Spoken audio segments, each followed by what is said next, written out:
বিশ্ব ফুটবলের মহাযজ্ঞে এবারও থাকছে গ্ল্যামার আর নাচের মহোৎসব। কাতার বিশ্বকাপের সমাপনী অনুষ্ঠানে ঝড় তোলার পর এবার 2026 ফিফা বিশ্বকাপের উদ্বোধনী মঞ্চ মাতাতে চলেছেন বলিউডের ড্যান্সিং সেন্সেশন নোরা ফাতেহি। আগামী 12 জুন 2026 কানাডার টরন্টোর বিএমও ফিল্ডে আয়োজিত এই বর্ণাঢ্য অনুষ্ঠানে পারফর্ম করবেন তিনি। এবারের উদ্বোধনী অনুষ্ঠানটি হতে যাচ্ছে তারার মেলা। নোরার পাশাপাশি মঞ্চে থাকবেন মাইকেল বুলে, অ্যালানিস মরিসেট এবং জেসি রেইনজের মতো বিশ্বখ্যাত তারকারা।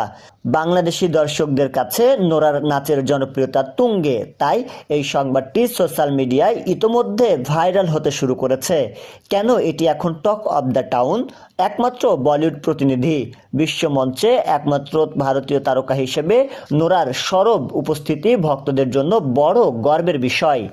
সিঙ্গিং ও ড্যান্সিং, এবারের আসরে নোরা কেবল নাচবেনই না, তাকে গান গাইতেও দেখা যেতে পারে, যা দর্শকদের মাঝে বাড়তি কৌতূহল সৃষ্টি করেছে। ফুটবল ফিভার, বিশ্বকাপের ডামাডোল শুরু হতেই বাংলাদেশের ফুটবল পাগল দর্শকদের মাঝে বিনোদনের এই সংবাদটি নতুন মাত্রা যোগ করেছে। আপনি কি গ্যালারিতে নোরার সেই সিগনেচার স্টেপ দেখতে মুখিয়ে আছেন? কমেন্টে আপনার প্রিয় নোরা ফাতেহির গানটি লিখুন। শাহরিয়ার হিমেল, ডেস্ক রিপোর্ট, নবরূপ টিভি।